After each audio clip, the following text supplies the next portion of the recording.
Hello everyone, welcome to my channel. இன்னைக்கு நம்ம பார்க்க போகிறது preamble to the constitution of India. இதோட பார்ட் 3 வீடியோ தான் பார்க்க போகிறோம். போன வீடியோவில் ப்ரியாம்பிளில் இருக்கிற பிரின்சிபல்ஸ் எல்லாமே நம்ம பார்த்தோம். இப்போ இந்த வீடியோவில் இதில் இருக்கிற அப்ஜெக்டிவ்ஸை பார்க்கலாம். அதாவது justice, liberty, equality and fraternity. இதை டீட்டெயிலாக பார்க்கலாம். ஜஸ்டிஸில் social justice, economic justice and political ஜஸ்டிஸ்னு 3 இருக்குது. அதாவது சோஷியல் ஜஸ்டிஸ் அப்படிங்கிறது எதை வச்சுமே ஏற்றத்தாழ்வு இல்லாமல் எல்லாருக்குமே ஈக்குவல் அப்படின்னு சொல்கிறது தான் சோஷியல் ஜஸ்டிஸ் அப்படின்னு சொல்லுவோம். அடுத்ததா எக்கனாமிக் ஜஸ்டிஸ், அதாவது இவங்க ஏழை இவங்க பணக்காரங்க அப்படிங்கிற டிஃப்ரென்ஸ் இல்லாமல் எல்லாருமே ஈக்குவலாக ட்ரீட் பண்ணும் அப்படின்னு சொல்கிறது தான் எக்கனாமிக் ஜஸ்டிஸ்.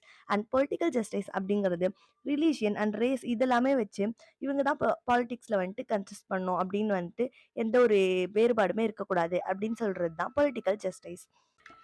செகண்டாக பார்க்க போகிறது liberty. Liberty of thought expression, belief, faith and worship. அதாவது லிபர்ட்டி அப்படிங்கிறது நம்ம ஒரு விஷயத்த நினைக்கிறதுக்கும் அதை எக்ஸ்பிரஸ் பண்ணுறதுக்கும் நம்மளுக்கு ரைட்ஸ் இருக்குது. And belief, faith and worship அப்படிங்கிறது நம்ம எந்த ஒரு நம்பிக்கையை சேர்ந்தவங்களா வேணாலும் வாழலாம் அண்ட் எந்த கடவுளை வேணாலுமே வழிபடலாம் அப்படின்னு சொல்கிறது தான் இந்த லிபர்ட்டி அப்படிங்கிறதுல சொல்லுவாங்க.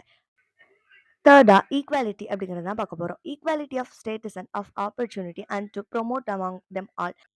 அதாவது பீப்பிள் எல்லாருக்குமே ஆப்பர்ச்சுனிட்டி அப்படிங்கிறது ஈக்குவலாக கிடைக்கணும். யாருக்குமே இவங்களுக்கு இவங்களுக்கு மட்டும் ஆப்பர்ச்சுனிட்டி கொடுத்துட்டு இவங்களுக்கு கொடுக்காம இருக்கிறது அந்த மாதிரி எதுவுமே இருக்காம எல்லாருக்குமே ஈக்குவலாக ஆப்பர்ச்சுனிட்டி கொடுக்கணும் அப்படின்னு சொல்றது தான் இந்த ஈக்வாலிட்டி. அண்ட் லாஸ்டா ஃப்ராட்டர்னிட்டி. ஃப்ராட்டர்னிட்டி அப்படிங்கிறது இந்த இந்தியாவில் இருக்கிற எல்லாருமே எல்லா பீப்புள்ஸுமே பிரதர்ஸ் அண்ட் சிஸ்டர்ஸாக தான் வாழணும், யாருமே யாரோடையுமே சண்டை போடக்கூடாது அப்படின்னு சொல்றது தான் ஃப்ராட்டர்னிட்டியில் சொல்லுவாங்க. இப்போ ப்ரியாம்பிளில் கொடுத்துருக்குற இந்த 4 அப்ஜெக்டிவ்ஸையும் பார்த்தாச்சு.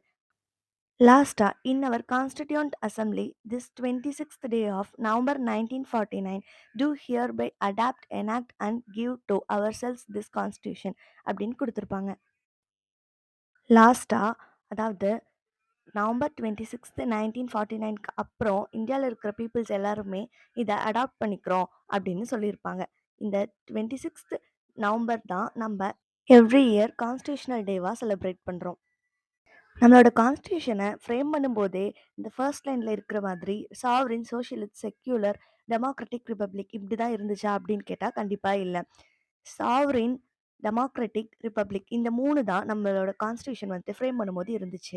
42nd அமெண்ட்மெண்ட் 1976க்கு அப்புறம் தான் சோஷியலிஸ்ட், செக்யூலர் அண்ட் இன்டெகிரிட்டி அப்படிங்கிற இந்த 3 வேர்டை ஆட் பண்ணியிருப்பாங்க.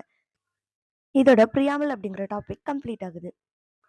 இந்த வீடியோ யூஸ்ஃபுல்லாக இருக்கும்னு நினச்சிங்கன்னா லைக் பண்ணிவிட்டு உங்களோட ஃப்ரெண்ட்ஸ்க்கு ஷேர் பண்ணிவிட்டு இந்த மாதிரி தெரியாத விஷயங்களை தெரிஞ்சுக்க என்னோட சேனலை சப்ஸ்கிரைப் பண்ணிக்கோங்க. தேங்க்ஸ் ஃபார் வாட்சிங்.